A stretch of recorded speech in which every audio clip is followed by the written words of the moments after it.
This is Chapter 17, Technology and the Environment for Social Problems. So first we're going to talk about ecology, right, which is studying the natural environment. So as we'll discuss, sociology, when they understand environmental issues, they're really looking at the natural environment and the ways in which people have manipulated the natural environment through technology and the kind of consequences of that, right? So what we call the man-made world, again, sexism, and what we call the natural world, right? And how those two have a relationship to each other and all the ideologies at play, all that fun stuff. So let's just jump in. Okay, so ecology is the study of how living organisms interact with the natural environment. Sociologists are interested in culture. We're interested in how humans operate. So of course we're also interested in how humans as living organisms react to the environment in which they live in. So to kind of clarify, the natural environment refers to Earth's surface and atmosphere, including air, water, soil, and other resources that we need to sustain our lives. So it's obviously, especially in our modern society, we really rely on technology. And this is true not just of modern society, but really the past. Even if you look at, rudimentary stone tools, humans for many, many years have used technology. And really what that means in this context is applying our knowledge or our ability to think and problem solve to overcoming issues within the natural environment with technology. But again, we're going to talk about how that's a very kind of modernist ideology. This idea of like man v wild, right? Or, people conquering nature. We're gonna break that down a little bit in a minute too. So anyway, but technology, of course, not only affects the way that we deal with the natural environment, but in the case of how it pollutes, how it can really change the way that we make goods and trade and even consume products, then obviously that's also going to have a lot of an impact on the environment. So we're going to talk about that as well. So the role of sociology with studying, or what we often call environmental sociology, or just that approach to studying the issues with the environment, and really even the kind of urban sociology as well, that looks at the way in which we organize cities and kind of manipulate the environment to suit our own needs. Sociologists are all about trying to demonstrate how technology, cultural patterns, and specific political and economic arrangements are having a lot of impacts on the natural environment, and that those things basically come back to what are our values? How are we using the technology that we've developed, right? And what are some of the consequences? So we'll talk about a lot of that today. All right, so let's jump back in. Okay, so also it's important to kind of mention when we talk about environmental sociology is that it's a global problem, right? This isn't something that's just a local issue. This is something that affects people all over the world. And as a result, we need global solutions as well as local solutions to deal with the climate crisis. So, part of the issues with the ecosystem itself is that, again, the ecosystem is just an interaction of organisms and their environment. So we have made such an impact on, the natural ecosystems from our, burning of fossil fuels, from our development of plastics, right? From so many things, from our advent of factory farming, right? Which is how we get a lot of the meat in our society. So we know that so many ways in which human kind of growth and expansion and technology of the more modernist era, and especially again, the kind of before Rachel Carson's Silent Spring, before people really realized they were completely destroying the natural environment, there were these social movements that popped up to say, hey, we need to preserve these resources. We need to protect people's health and safety from the contaminants that come from, everything basically the industry creates, right? Through the industrial production process, through the production of petrochemicals, and all of the ways in which petrochemicals are used to create plastics, all sorts of other toxic chemicals, and even just factory farming itself, right? You have the pig farms with these huge ditches that are just filled with pig crap that are incredibly toxic. And again, in a lot of these industries, the issue is people who live downriver, people who are, dealing with the after effects of those chemical pollutants or impacts on the natural system that industry is basically making money off of, right? So we'll kind of touch on a few. I did put some information in the additional resources because I wanted to kind of get at a few different aspects of this issue more in depth. So I gave you some information about, the issues, kind of building upon what the chapter talks about with this disposable society that we'll get into in a minute, and some videos about that, and looking at our trash waste issue. Obviously, we have a lot of issues as well when it comes to declining biodiversity, when it comes to air pollution, water pollution, all sorts of different things. So we're going to expand upon these and talk about these a little bit more in depth, but obviously the chapter's going through a lot, so I'm going to try and cover it all, but I want to still kind of pepper in some of those opportunities for more in-depth understanding about some of these issues, and again, connecting it back to how like for instance the trash issue, how is that connected to how we live in society, right? We'll talk about in a minute, because we just have this disposable ideology about society. What results is this huge trash problem, right? So anyway, basically, or in the same thing pre-Rachel Carson's Silent Spring, right? Before people even acknowledged the idea that pesticides could affect people's health, right? And not just bugs. So all of these kind of things where there was almost this hubris of people to think they could control and manipulate nature and not have to face any sort of consequence for those actions, for producing a lot of things, for blowing the tops off of mountains, right? All sorts of mining. And again, now we're even in the age of fracking and even more using more and more advanced technology to cause more and more environmental damage. So I can't cover all of it, which I really wish I could. Wish we could have a couple full weeks just on this topic. So I am expanding on it a little bit. But anyway, also I know you don't want to talk, you don't want me to yammer at you all day, so I'm going to try and get through it as well. Interesting part of this is population increase. So obviously if there's more people, then there's more demand on resources like food, water, right? Things like that. So this is complicated as a thing to kind of break down in a nutshell. So first you have these Malthusians, right? Basically, Malthus was this dude who, at the time period in which he was developing this ideology, it kind of made sense. Though today it seems a little bit more like the sky is falling.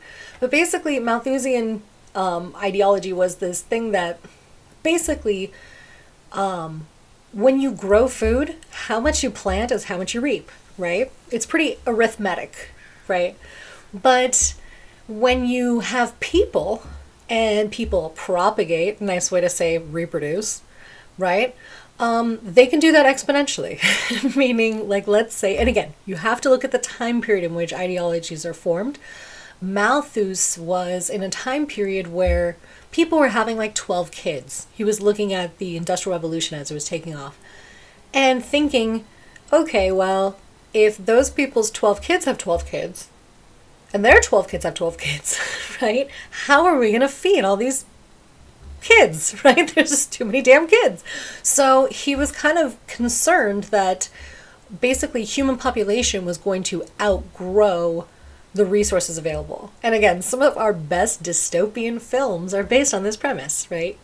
Though people will argue with me about Tank Girl and Waterworld being on that list, but they are solidly on that list. But anyway, side note. So basically, Malthus was really concerned about how we could outpace this. But again, something that's important to note when it comes to population increase is that if you let women control whether or not they have children, they don't have 12 kids. It's a really fun fact. You can show this cross-culturally over time when women are given access to contraceptives, to birth control, to abortions.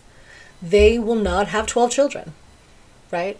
So it's kind of an interesting thing that as societies develop and they have more access to these technologies, they're less likely to have that kind of issue. So what's interesting nowadays is we have actually a pretty low population growth in some areas and high population growth in other areas, and they're pretty connected to how developed those nations are.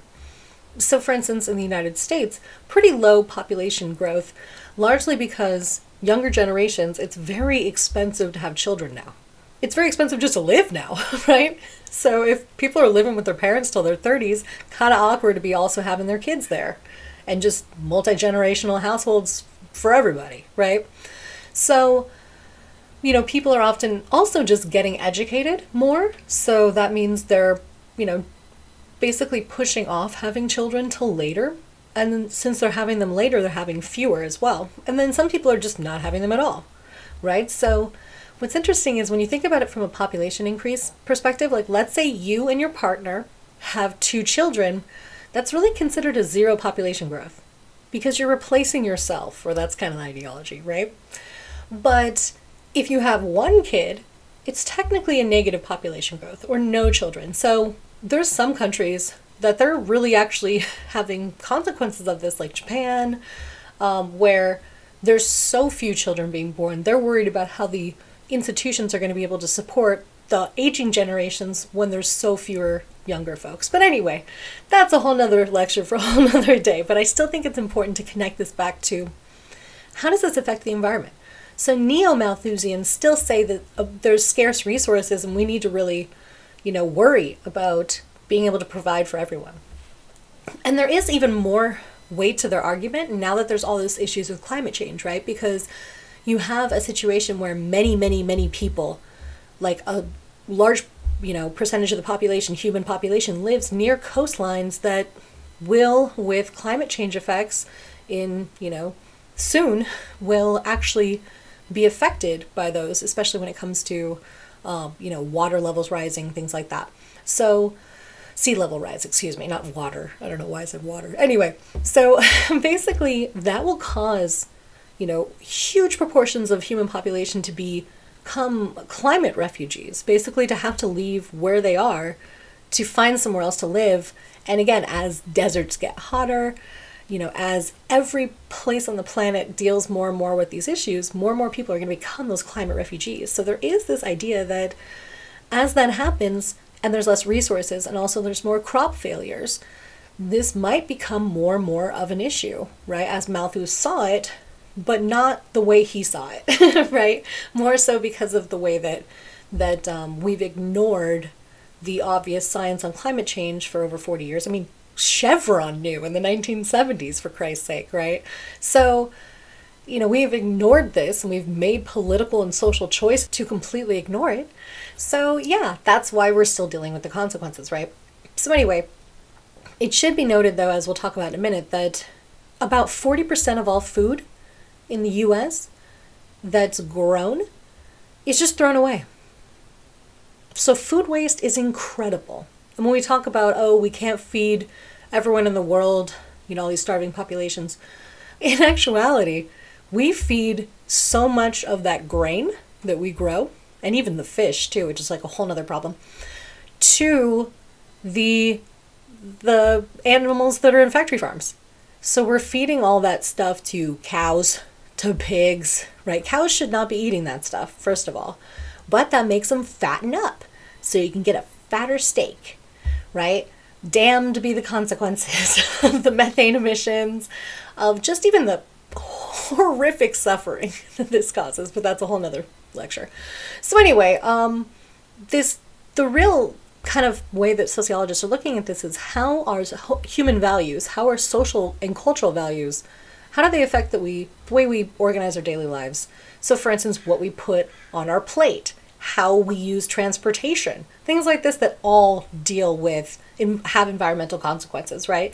If you use public transit, or if you don't because you live in Southern California and powerful corporate interests really derailed all of the, you know, basically previous existing infrastructure when it came to public transit, and then have really cut public transit for so many years that it's so unreliable, and it's so, like a bus will show up once every hour, where that's really not convenient for a lot of folks, and so then less and less people use them. And there are a lot of environmental consequences of having that many people on the road instead of having high-speed rails, having more, bus systems, things like that, that are done in many other countries. So a lot of this has to do with our values, our choices, right? And so population increase is a factor for sure, but in this kind of Malthusian or neo-Malthusian ideology, I think they are becoming more accurate because the climate crisis is affecting food and water supplies all over the world.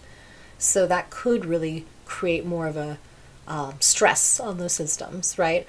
And I mean, it already is. There's famines all over the world right now. Historic droughts everywhere. So it's happening. It's not something that's long off and in the future. There are island nations that are threatened to just disappear within, decades. So again, it's a human choice of our political economies that we don't change the ways in which we live, manufacture goods, transport things, what we eat, all that kind of stuff that would have huge, mitigating, hopefully an opportunity to, kind of avoid some of the worst consequences of what is obviously to come. Okay, so I'm just going to keep talking about stuff. All right, so poverty and affluence also have a lot to do with this too. So poverty makes environmental problems worse. So if you're preoccupied with survival, you don't have many choices for the resources that you have. You just use them. You can't think about the long-term environmental consequences, right? So I don't know why this always reminds me of Ross, right? God, I hope they don't, I'm going to put this on YouTube and hope they don't hear this. But anyway, I'm sure you've been to a Ross. Someone has made you do that at some point, right? And so if you've ever been to a Ross, which you have, then in the cookware section or the kitchen section of all that crap, in California we have that Prop 65 warning where they have to tell you if something's cancer causing. And there's a sign next to all the plates and dishes and things that says cancer causing, right? And so when I was broke AF, that was the kind of stuff I was using sometimes, right? Some of the cookware, some of the stuff, especially the non-stick pan stuff, Teflon, all of it. Oof, I'm going to be dealing with the consequences of that when I'm old. Anyway, so, we basically, instead of just outlawing products that cause cancer that we know can really harm people, we're like, well, that's cheaper. So we'll just put a little sign next to it that says, don't use this because it'll give you cancer. Right? But who's going to be buying those things at Ross like I used to? People who are broke, right? Because again, you can't pick and choose. You can't well, I'm only going to use the nicest Hydro Flask, because you can't afford that, right? That's a privilege. And so again, as I've become, more privileged, as I've gotten to better job positions, so I have a little bit more money in the bank, I can make those choices, right? And so that's something, especially living in America, that we have a lot more privilege and affluence than most people around the world. So our choices really matter, and we have the luxury of making choices that people in other places wouldn't have the luxury of, right? So this is a real consequence of how these things work globally. Is the biggest emitters, right? The biggest contributors to this issue of climate change are really the biggest superpowers in the world, right? Those, nations that we consider to be the biggest, the strongest, and they've really, especially the US, has really done so much when it comes to burning fossil fuels, coal mining, all this kind of detrimental stuff. And then now that some of those industries are sunsetting, we're looking at other places around the world and saying, hey, you can't operate coal mines, that's not great. Right, even though we have all these loopholes here that allow coal mines to run 40 years past when they were supposed to be closed down. Anyway, lobbying. But anyway, so the real issue is that we don't think about how all of these nations, for instance, those nations that are going to fall into the sea soon, they didn't contribute to this crisis. And if they did, it was very minimal, right? But they are the nations that get hit first and worst. And so poverty and affluence have a lot to do with this. I mean, I can't stress this enough. Just reflect on this for a moment. What are the billionaires doing about it? right? We're in this weird time where there's billionaires, like Lex Luthor style, like straight up Lex Luthor style billionaires. What are they doing? Are they fixing it? No, they're talking about terraforming Mars. They're talking about building colonies on another planet. What does that tell you? That tells you they're out of here. They don't care. They're not trying to save Earth. Why? Because they're not trying to save all these other people, right? They're trying to save themselves. I mean, what is a better example of affluence than that? That they would literally just leave us all to burn so they can go live in their weird space colony, which again is like so short-sighted. But anyway, Lex Luthor, straight up. But anyway, it's just troubling, but it does show you that in the climate crisis, people who are wealthy will use that affluence to move. Like, think about being a climate refugee, right? Your home is destroyed because you live too close to the ocean, or, a wildfire destroys your property, a flood, a tornado, a hurricane, all of these storms that are getting worse because of the effects on the airstream because of climate change and global warming. So this makes it so like a hurricane will stay over an area much longer. So you get these like crazy superstorms that are like what they call once in 100-year events, but they're happening every year now. And so it's really, really troubling to just see this escalation in my own lifetime. Like, I'm not even that old and I can see the difference. It's terrifying to think, what is this going to lead to eventually if we do nothing, which we probably will do nothing, because again, as a sociologist, I'm just saying that's what we tend to do. And so affluence means all of those rich folks think that they're immune to this because they're going to be able to adapt, and they will be able to adapt in a way that the rest of us won't. But ultimately, you can't eat money, and they'll all burn with us. They're not going to make it to Mars. Anyway, so on a slightly nicer note, technology. So obviously, high-income, high-technology countries are consuming all the energy, right? And so we take it for granted that all of this stuff we have, like all of these devices, and that all this energy just pops up. You flip on a light switch and it's there. We don't think about, the nuclear plants, the mining, all of the kind of negative power systems that we might be relying on that have environmental consequences, so that we can have this kind of technology and, this amount of electricity, which often we waste just in the same way that we do with water and other resources. So it's important to look at how, though, there's also what they call the environmental deficit.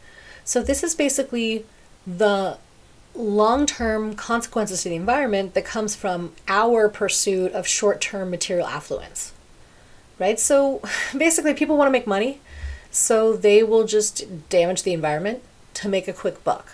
So this is, again, if you look up fracking in the dictionary, that's basically the definition of it, right? Fracking is an interesting one, and I'm trying not to tangent. Fracking stands for like hydraulic fracturing. They basically like break open this part of Earth and they jam like a billion chemicals in there. And it's supposed to break up these big kind of shale sheets that they hold all this oil, but it's a very rocky substance that then has to be, processed and kind of to a factory that they can, basically turn it into something that can be burned or used, for fossil fuel purposes.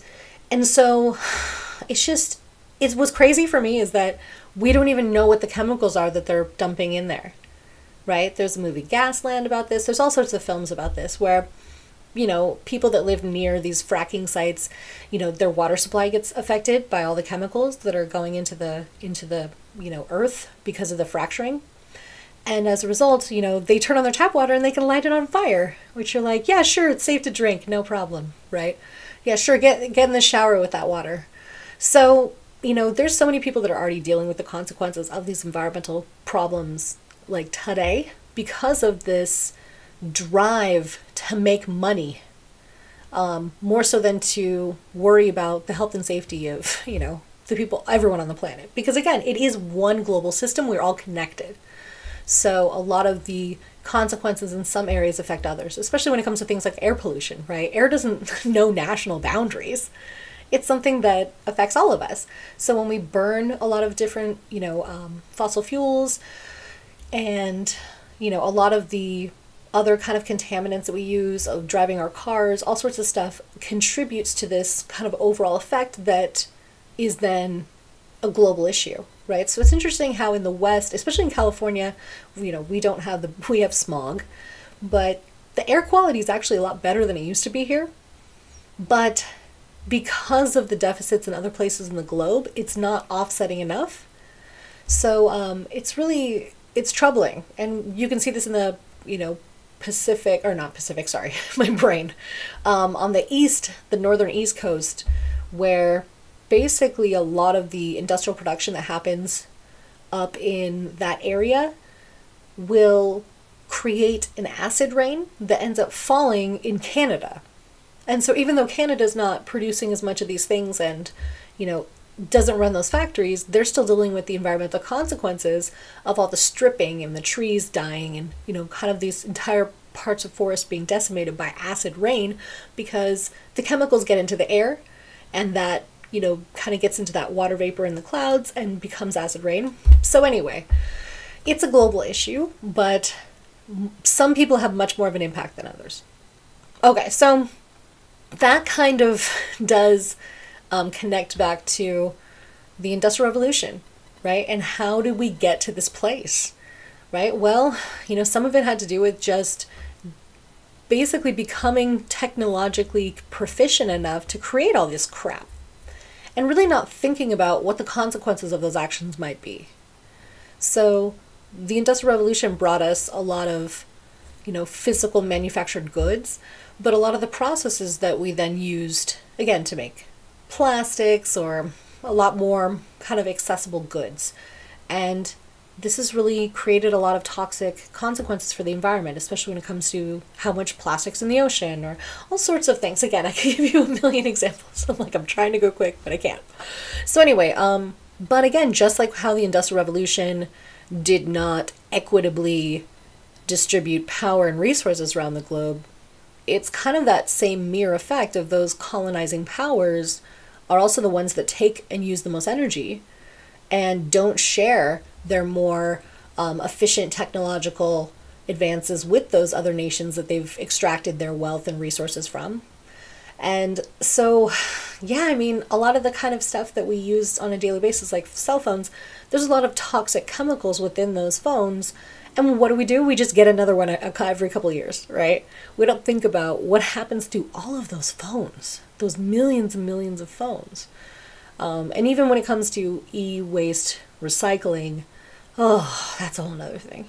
There's a lot of places where they just kind of, they strip out the metals that they can, and then they'll send the rest of it to China, where they just burn it in a big pile.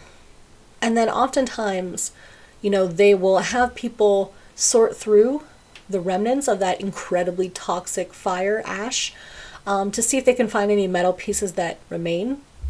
And sometimes those people are children, right? So it's a whole other thing. Anyway, again, I'm just getting off track. Okay, back on track. So cultural patterns have a lot to do with, do we have growth? Do we have limits? And what do we value, right? So the logic of growth is that most people think that, money and the things that buy makes our lives better. So we want more stuff. We want more things, right? We want a big ass house with all these things.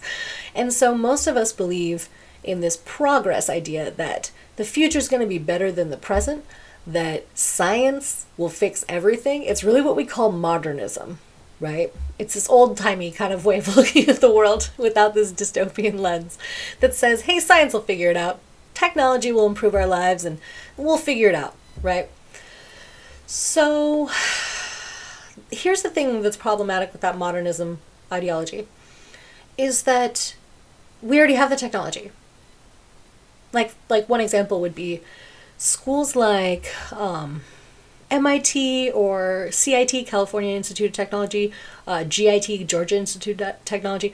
These kind of schools create these research competitions where students will create new energy resources or, new innovations.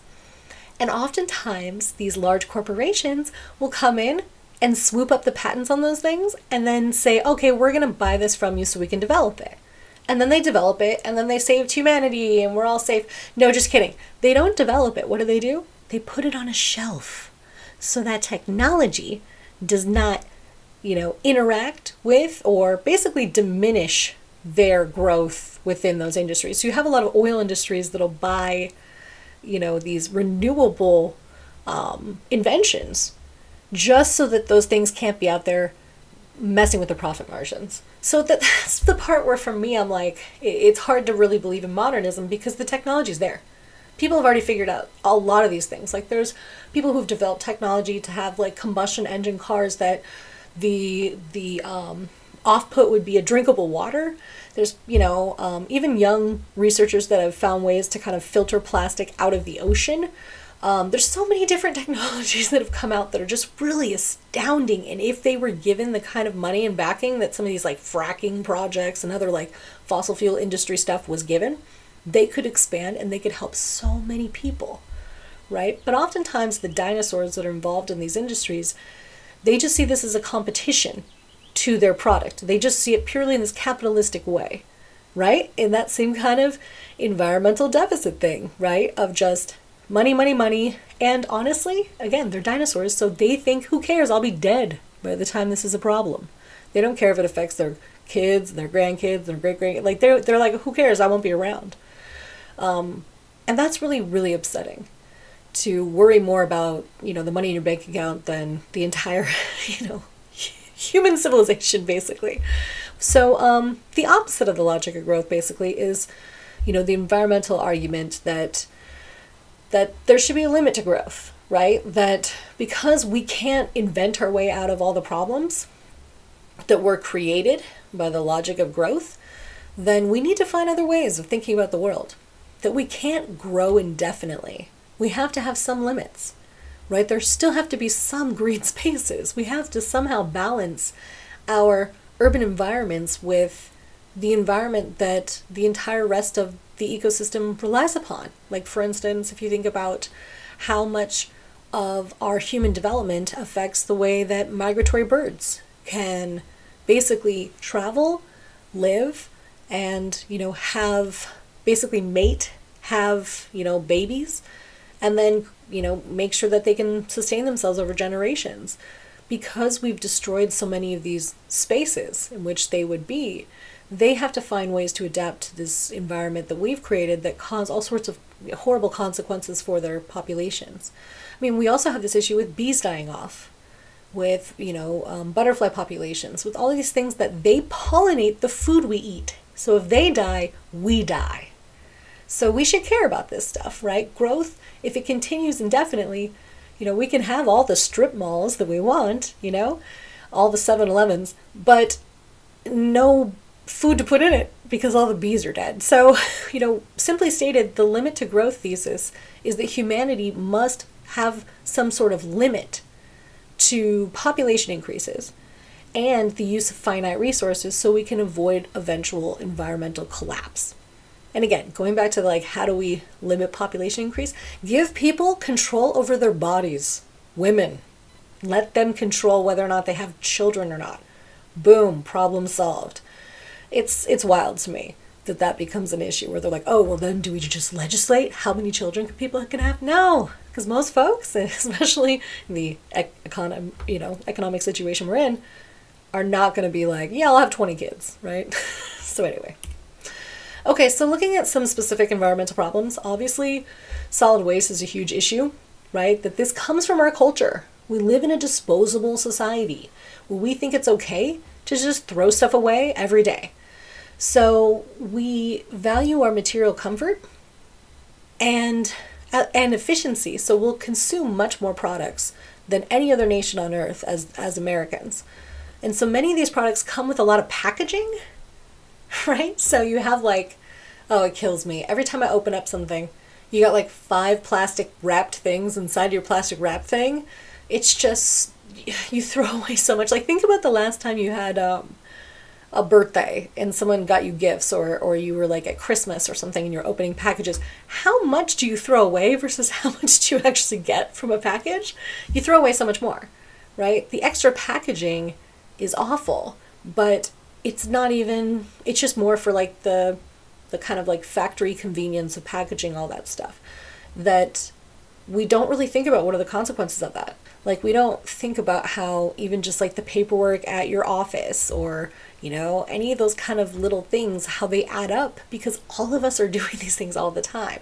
Let alone the fact that we think it's more convenient to use a single-use plastic, which is wild, right? So single-use plastics are like, you use a water bottle and then you throw it away.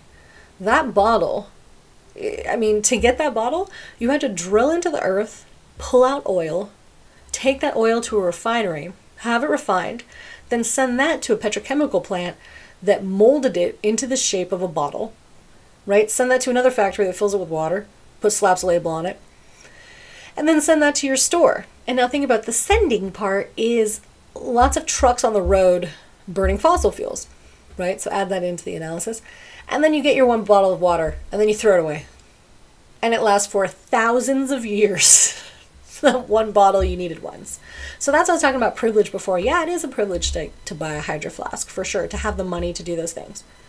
But at the same time, if we live in a privileged situation, we pretty much should have to, right? Because it's so incredibly wasteful, the way that we live. So for instance, if you think about, you know, using a plastic spoon, it's wild that we consider that so normal or so convenient, right? And again, I'm just as much a person that's done this crap as anyone else. But teaching about these kind of things makes you a little bit more conscious, and it makes you put your money where your mouth is a little bit more. So I have to like live my values or whatever. But anyway, so I like take spoons with me sometimes to work, taking my food with me because I'm a nerd. But anyway, because think about, like, I can't get the whole spoon thing out of my head, where you literally drill into the earth, take that oil to a refinery, refine it, send it to another factory that molds it into a spoon, puts that in another plastic package, puts that on a truck, sends that to your grocery store or whatever store you get it from, or like, you know, they hand them out for free at places, so that you can use it once and throw it away. And that's somehow more convenient than just like washing off a spoon. I don't get it, right? When you really think about it, it's so hard to then go back and justify that kind of wasteful use. Some of the stuff we can't control, though. There's people that literally try to kind of go waste-free and like go to the grocery store, they bring their own container that they can like fill things up in, stuff like that. Some stores are okay with that, some are definitely not. But it just shows that even when you're really conscious of it and you really don't want to do that, it's almost impossible not to, because of the way that these companies have, you know, packaged and used these things. Even the amounts of plastic that they use, like how thick it is, or any of these things, that some companies are getting wiser to this, but really they're often just greenwashing, which is basically saying that they're using environmentalism as a screen. So they'll say, look, we use 20% less plastic, but that doesn't really account for the fact that they're doing stuff that's incredibly detrimental and destructive to the environment. So greenwashing is basically like trying to pretend that you're environmentally friendly when really your whole business model really relies upon destroying the environment, right? So there's a lot of greenwashing in our society. So some of this, again, just comes down to our US values, right? That we just don't, we care more about having stuff right away. We don't want to think about the negative consequences of stuff. We don't want to have to think about the consequences of our actions, right? And so as a result, here we are. Landfills are a huge problem in the US, right? Some of the largest man-made structures in the entire world are landfills. And so this is very troubling. A lot of what ends up in the landfills can be recycled. And we can use waste management strategies to really mitigate a lot of the waste problem that we have in landfills. So one of these ways that we could do this is by composting, right? Taking food waste and composting it with yard trimmings and other waste. And so by doing that, we can basically turn our trash into something that can be reused. In this case, you know, something you can put on plants to help them grow.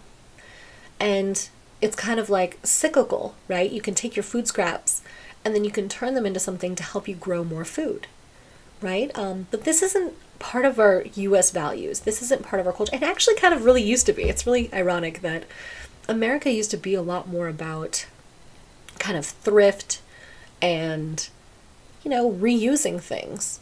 Like my grandmother is 99 years old, and she she can't do the plastic bottle. Like, she can't do those things. It just doesn't make sense to her, right? Basically, reusing things that are of quality is something that, is normal to her because that's what she grew up with. There wasn't access to all this stuff when she was young like there is now. So it affected the way that she sees the world, and really, for her, none of this makes sense because, it's really from that baby boomer generation onward that this disposable society normalcy has kind of set in. So yeah, if we were better about our waste, if we were better about recycling a lot of things that can be recycled. Most people aren't very educated about what recycling or what can be recycled and what can't. So this leads to a lot of issues. So like the city I live in doesn't even do recycling, which is completely insane. But at the same time, they were spending so much money because people didn't know what was recyclable and what wasn't, and just throwing in a bunch of crap that isn't. And then they have to spend a lot of money to kind of sort a lot of that stuff. City of Anaheim has a great facility that actually does this. So they're really cutting edge on a lot of this stuff, but not all the other cities are really on top of that at this point. And so some of the stuff that people think they're recycling, it's not being recycled. It's being thrown in the trash.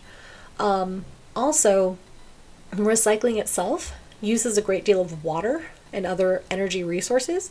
So it's better to just not use as much in the first place, right? So for instance, again, going back to the Hydro Flask. Sorry, I guess I'm thinking about it because it's literally sitting next to me. But anyway, my examples are always so in my line of sight.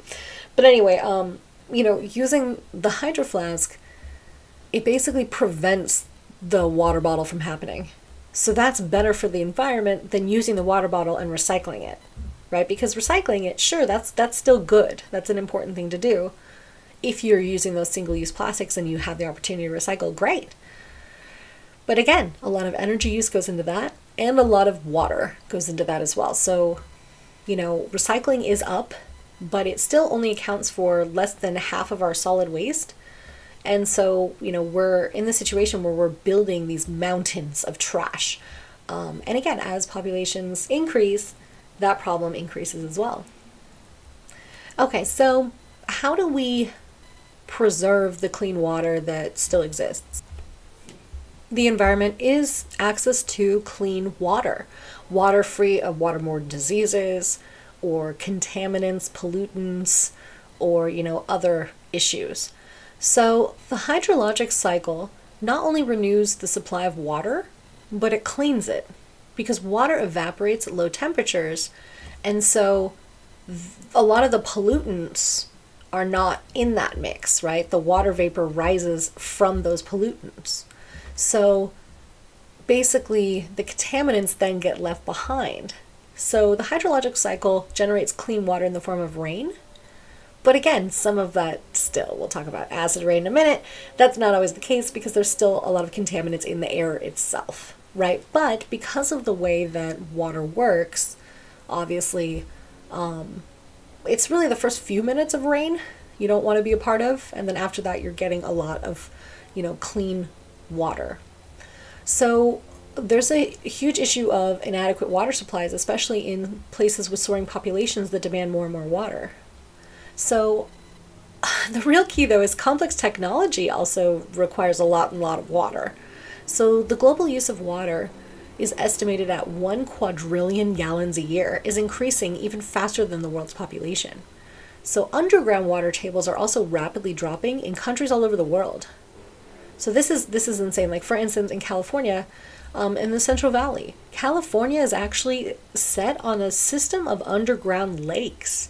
And a lot of these farming industries and cattle ranches, that's a whole other thing, they use that water by just kind of pumping it out of the ground, and they're not replacing it. So we're basically just kind of taking the water out of those lakes, but again, making those water tables drop dramatically. So that's like our local version of that, but it's happening all over the world.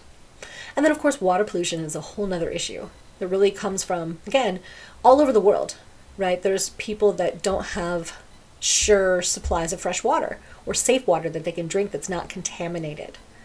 So as a result, a lot of waterborne microorganisms cause infectious diseases, including intestinal worms, diarrhea, typhoid, cholera, and dysentery, which spread rapidly through these populations. And again, this is something that was a problem here in this country until we developed these technologies to, provide kind of water systems. Again, that's still a problem in some areas because in poor areas, a lot of the lead pipes that went into that, depending on how corrosive the water source is, like the whole Flint, Michigan thing, that can actually lead to bleaching or leaching the lead out of the pipes into the drinking water of the population. But that's a whole nother thing. So, while those issues aren't necessarily as widespread in places that have adequate water systems, there's many places around the world that don't, and especially people who are marginalized within those systems don't. Okay, so other issues, air pollution. So the world's richest societies have entered what we call a post-industrial era, but let's be real, we're still consuming all the same crap we were consuming before, but the industries are going on in different countries, meaning the factories move somewhere else. So it's like out of sight, out of mind. So because the factory production is moving away, the production and if you're replacing a dirty factory that pollutes and contaminates with an office building where people sit on a computer on their ass all day, then yeah, that helps the air quality improve. So you see this issue of societies where they've entered post-industrial eras, their air quality is improving. But again, it doesn't actually matter because those people are actually consuming even more goods than their grandparents were that were stuck in those industrial areas. And they are still contributing to that pollution that's happening on other parts of the globe. Acid rain, again, another issue I talked about before a little bit. It's just precipitation that's made acidic by the air pollution. That's, basically as the rain falls, it picks up some of this and brings it back to the ground. And this can destroy plant life, animal life. An interesting other effect of acid rain is it also destroys history, right? It destroys monuments. It destroys just kind of a lot of cultural touchstones. So there's a lot of places around the world where when you go to look at relics or things like that, you can actually see the impacts of our toxic environment on whether or not those places are going to be places we can even see within generations, because they're going to be completely eroded away by the contaminants that we're putting in the air for our convenience. Another huge issue is disappearing rainforests. So rainforests are the regions of dense forests that are mostly around the equator, right? And so rainforests are falling victim to the needs of the human population, right? Okay, so that's the way that the book likes to put it. Let's be real. The rainforests are falling victim to industry, right? So, oh geez, I can't even get into this. So the rainforests, incredibly important to they're what they call the lungs of the earth, right? Producing a lot of the oxygen that we rely upon. And there's been such huge destruction to these areas. Again, I put a video in there in your additional resources specifically about this, and one about declining biodiversity as well. The rainforests are really important to our human survival. And yet, that same kind of growth logic and, again, bluster and hubris of Jair Bolsonaro, for one, in Brazil, has led to the situation where more and more and more of the rainforest in the Amazon rainforest is being destroyed. And it's just so much at once. We're talking about football fields per day, so many of them. And how, because during the Bolsonaro years, there was actually even this incident that happened a couple years back where there was a huge fire tearing up a large portion of the Amazon, and it wasn't being addressed. And he literally was like, no, it's not happening. And you're like, what? NASA could see the fire from space, it was so big.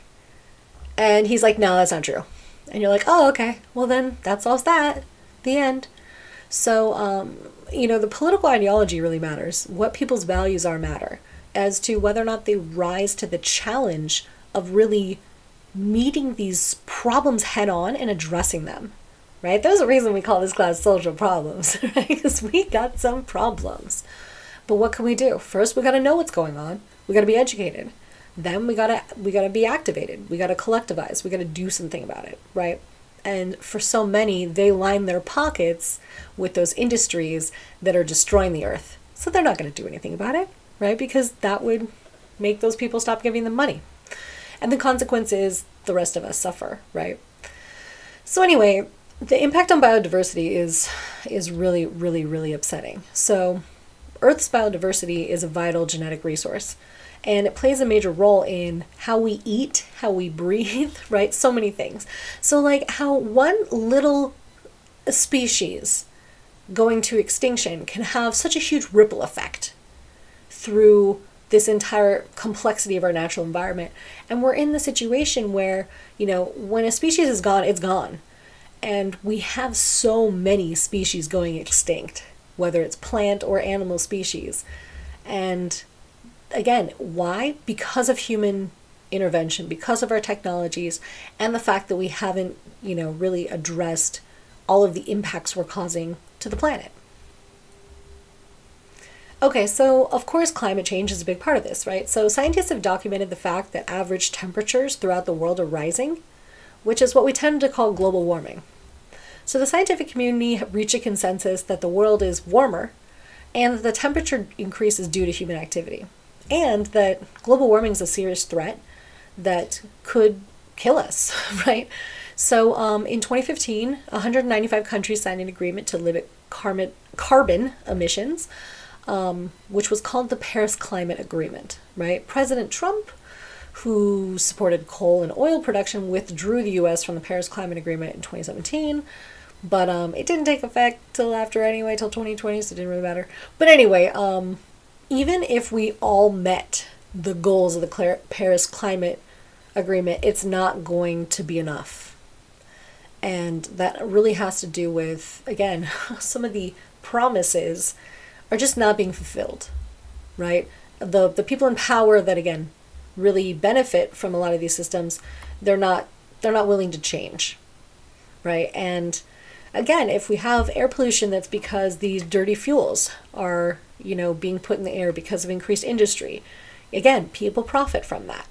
We know that a lot of people die of cancer, die of all sorts of preventable issues that are coming from the ways in which we make or produce goods, manufacture them, all sorts of things. So there's, for instance, there was recently talk about some of the air standards that are being put into place or being suggested for California, which we're always ahead of the game a little bit when it comes to this stuff, because we've had such issues. Like, they used to have bad air days where you had to stay home because you couldn't go outside for how toxic the air was. So California's kind of a little bit better on some of these issues when it comes to that.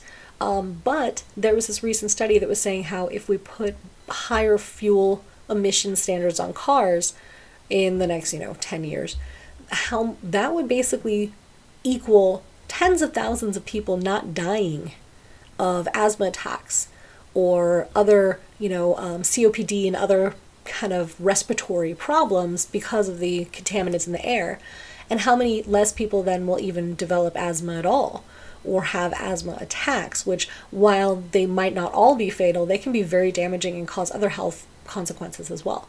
So we have to think about more than just how much money we can make from fossil fuels. We have to think about how much money, that was a whole other thing too. Part of that analysis was the, tens of billions of dollars it would save to human health infrastructure, right? To not have to pay for all of those health consequences of all those people being sick. So we have to look a bit bigger term, right? We have to kind of expand beyond this idea of our own pocketbook, our own, financial, going to Mars to colonize Mars, and really say, how can we kind of create a system where we can still have industries, we can still have, human society, but one that doesn't completely destroy the natural environment in which we live and only leave our children and grandchildren ashes. So again, the declining biodiversity can't be overstated. It's incredibly important as an issue that needs to be addressed because again, the loss of that life is incredibly significant and it affects all of us. And then before we move on, one thing I also wanted to point out that I forgot to mention with the rainforest part is that whether it's in South America, Central America, or Southeast Asia, cutting down those rainforests sometimes it's just happening for really, really, really stupid reasons, like exotic hardwood. So you can have like a fancy floor or, fancier furniture wood. And really, the one that upsets me the most is for more grazing land for cattle. Why? Why raise cattle in the rainforest? Well, because it's cheap. Right? And actually McDonald's is known for this.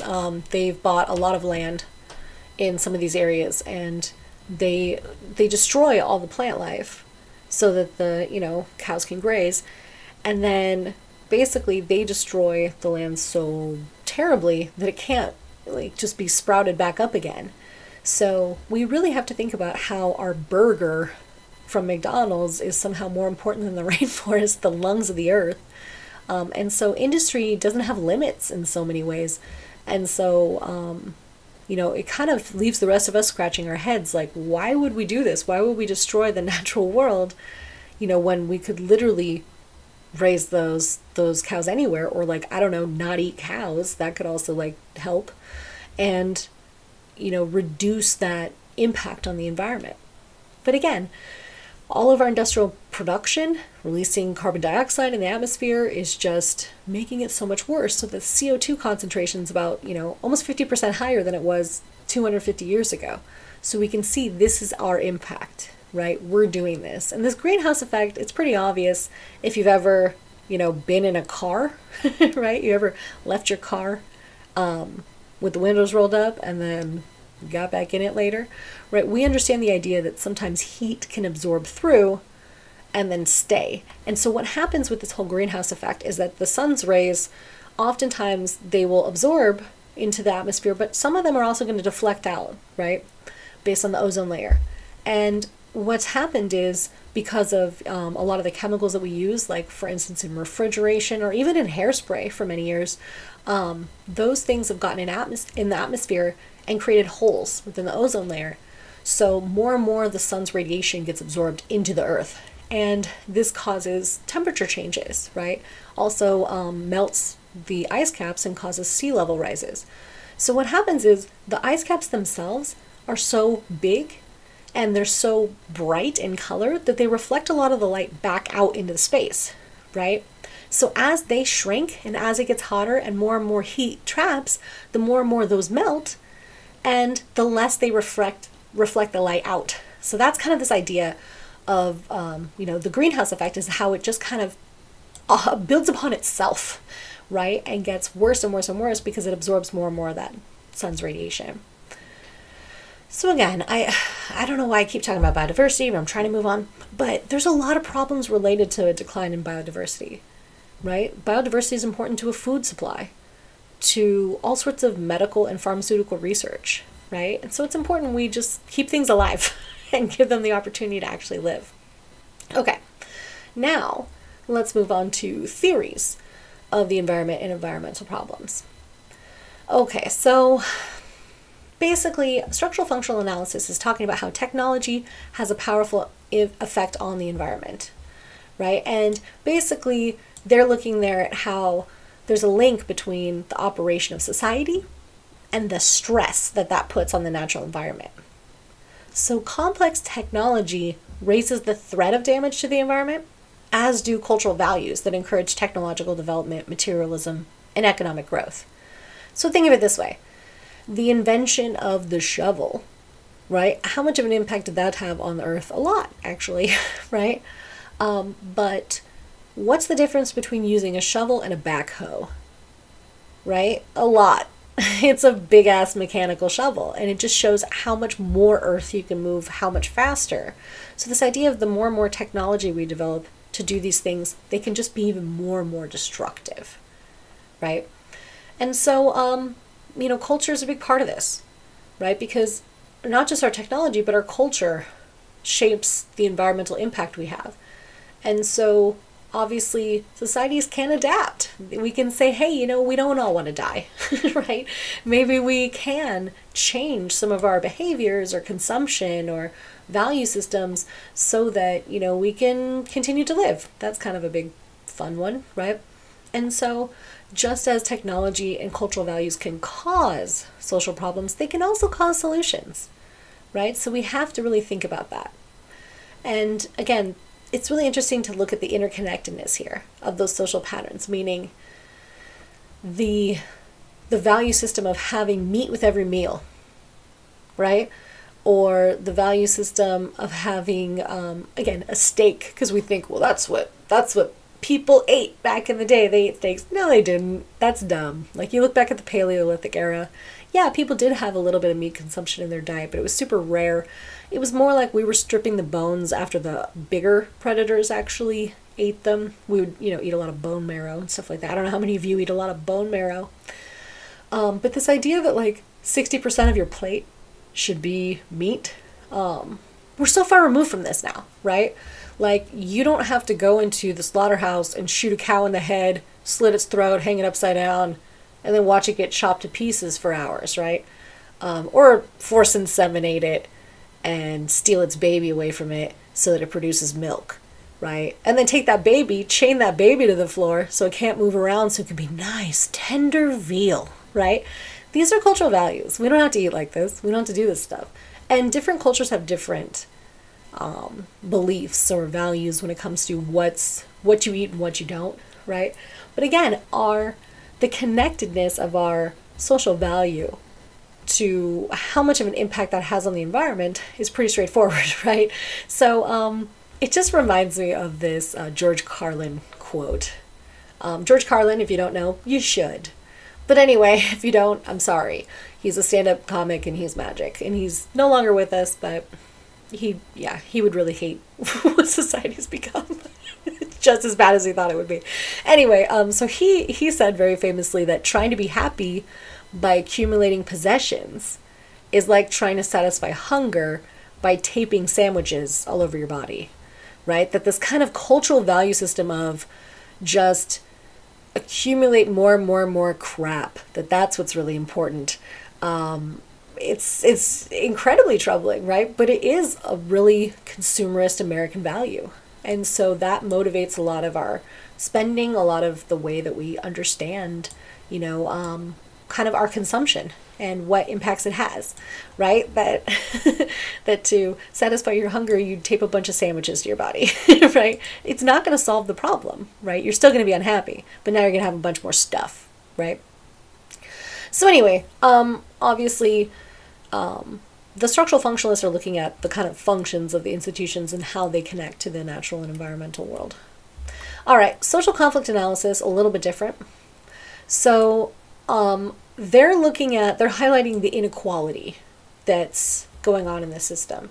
So basically, they're saying that, capitalism's demand for economic growth is the key source of environmental problems. And that those environmental problems aren't evenly spread around, right? That the environmental problems are worse for minorities and for the poor. So the solution to these problems for conflict theorists lie within greater equality, whether it's at home or with the redistribution of resources from overdeveloped nations to underdeveloped nations, to kind of make up for this inequities. So basically, social conflict argues that elites make this problem worse, right? They know what it is. Like I said, Exxon knew what it was in the 70s. And what did they do? They funded research, fake research, to pretend it wasn't happening. They literally got the same lobbyists that the tobacco industry used when they said, we didn't know that cigarettes cause cancer. Yeah, they did, right? So basically it's that kind of thing, that elites make environmental problems worse because they're trying to advance their self-interest, right? The pursuit of corporate interest and profit is the cause of pollution, right? And so rich countries are overdeveloped, and as a result, they exploit the environment in ways that really negatively impact, everyone in the world. So another aspect of this too is this kind of more specific Marxist class conflict theory of this too, that basically looks at how, again, profit is more important than people, right? So strategies to maximize profits include designing products with a limited useful life, meaning they make stuff to fall apart on purpose, so you have to buy more stuff. They don't make things to last anymore. Talk up to my 99-year-old grandmother, she'll tell you all about that, right? They don't make stuff to last anymore because they want you to buy more shit. And it's so frustrating. I mean, we all see this when there's like new phone updates. Like as soon as the new phone comes out, my phone stops working as well. Like I do not think that's paranoia setting in, right? That, we know that there's this issue of planned obsolescence where they literally make stuff so it will fall apart so you buy it again. So policies like that increase profits for those companies, of course, in the short term, but the long-term consequence of producing a ton more solid waste and using a lot more natural resources to produce a bunch more crap that we never needed in the first place is just so incredibly troubling, right? And so another issue that Marxist class conflict theory would raise is global inequality as well, and how the colonization of past times is really connected to how rich nations overdeveloped now, and they use way more resources than anyone else. So it's kind of ironic for the US to be like, well, we don't really want to sign on, like when Trump left the Paris Climate Accord. What are the countries that have the biggest problem with the kind of any of these climate accords? It's the US and it's China and it's typically Russia and a couple others, but those are the big ones. And also, if you look at them, those are the big ones, meaning the biggest countries that use the most resources. So they're fine with everyone else doing their share, but not signing on to specifically do their share. And again, I just want to point this out. The Paris Climate Agreement is a non-binding agreement, meaning it's voluntary. All we had to do is say, yeah, we're going to do it, and that's it. And we still had to withdraw from that. Why? Politics. So anyway, and then building upon that kind of Marxist class talking about how the elites make it worse and how, people with less power kind of really leads into environmental racism theory, which is basically environmental racism is a pattern of discrimination where environmental hazards are the worst in areas where people live that are poor, especially poor communities of color, right? So obviously the book talks about the water crisis in Flint, Michigan. Obviously that's a example of environmental racism. If you don't know the story, I'm trying to keep it shorter, but I already went over that, so whatever, I'll just tell you. So basically in Flint, Michigan, this unelected city manager dude decided that he wanted to cut costs. This is all this drama politics behind that, but he wanted to cut costs by changing the source of water for Flint, Michigan from, the reservoir that they were using to the polluted Detroit River. And what happened was using this polluted water, it, again, was run through the lead pipe system within Flint, Michigan, that because the water itself was corrosive, it leached the lead out of the pipes and put that into the water system itself. So children would drink this and then have mental defects for the rest of their lives, right? Permanent mental damage forever. And this is, people are still suffering with this. This is not over. And not even just Flint, right? There's cities that are dealing with similar issues all over this country. And we're a country where we actually have an organized water system versus many places don't. So we're already living in privilege and we still have people that aren't. And who are those people who aren't? It's people living in the most marginalized communities that often don't have power to fight back against these kind of choices. So like with the Flint, Michigan thing, it was an unelected city manager that made this decision. And once it was done, it was done. I mean, the long-term consequences of that were, kids couldn't wash their hands at school. They couldn't take a shower at home. You couldn't drink your water. You couldn't cook with it. You couldn't do anything. And so this is, Flint is just a good example of kind of the tip of the iceberg when it comes to all of these issues of environmental racism all over the country. When you look at where the landfills are, where the petrochemical plants are, like Cancer Alley, right? These are predominantly very poor communities of color. And so basically saying that even the ways in which the elites structure, who's impacted is really not, they're not putting the landfill in their backyard, in their community. They're putting it in the poor areas. Okay, so how do different political viewpoints understand the problem and define solutions? So first you have conservatives who say that there's grounds for optimism.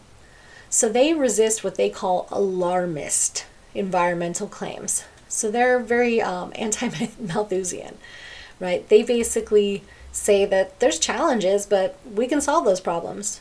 And they say, yeah, we created pollution, but do we know that climate change is really man-made? Maybe it's just a natural occurring system, which it's not.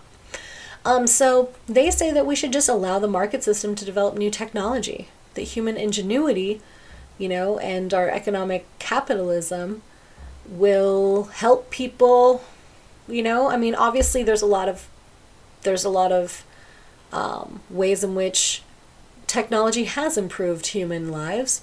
So they say, hey, we'll find new ways to make people live longer, be healthier, and be richer.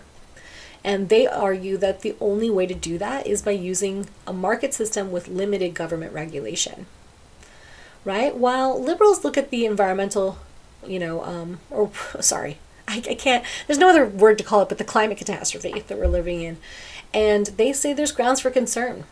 So they argue that the environment's in danger from increasing pollution and the rapid use of natural resources, including, a lack of fresh water for a lot of folks. And that this causes a lot of societal patterns that are just not sustainable. So they argue that governments have to enact new policies and enforce laws to prevent further environmental damage in the U.S. And that, so it should be a government approach to regulating, basically the opposite of what the other folks said, that there should be regulation, right, to make sure that companies don't dump their chemicals or pump them into the sky or frack them into our drinking water or our groundwater supplies. And so they also say, though, that individuals have some responsibility and that they should conserve, recycle, and support global efforts to protect the remaining resources, including things like those rainforests. And then when you look at the radicals on the left, they're saying fundamental change is needed. Little changes aren't going to do it, right? So they say the natural environment is in danger due to capitalism's ever-increasing appetite for growth and profit. So under the current economic and political system, the natural environment is likely to experience collapse.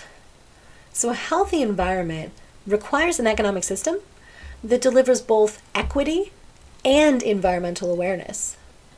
Overconsumption that's happening rampantly in high-income nations has to end. And global wealth must be distributed in ways that are much more equal, so that the problems we have now will not be the problems going on for generations. So speaking of going on from here, we need to develop an ecologically sustainable future, a way that we can meet the needs of current living people without destroying an environment for the future, right? So that future generations can also breathe the air. Like when you think about it, like where are people going to live? What are they going to eat? What are they going to drink? And what are they going to breathe if we don't change what we're doing now, right? So that's kind of going on from here. Something's got to give, right? And so it should be interesting to see whether or not we address it, which again, being a dystopian myself, I don't really see it happening. But it really just depends on, do we have large sustained social movements to look at this? So something that we're going to look at a little bit more next week is some of the history of these social movements, specifically around the environment, and how there were different waves of these environmental movements over time and how they were dealing with different things, from conservation, from dealing with pollution, to dealing with environmental racism and beyond. So we're going to expand on this a little bit next time, kind of talking about how much the kind of the need for change can be spurred on by, large scale social movements.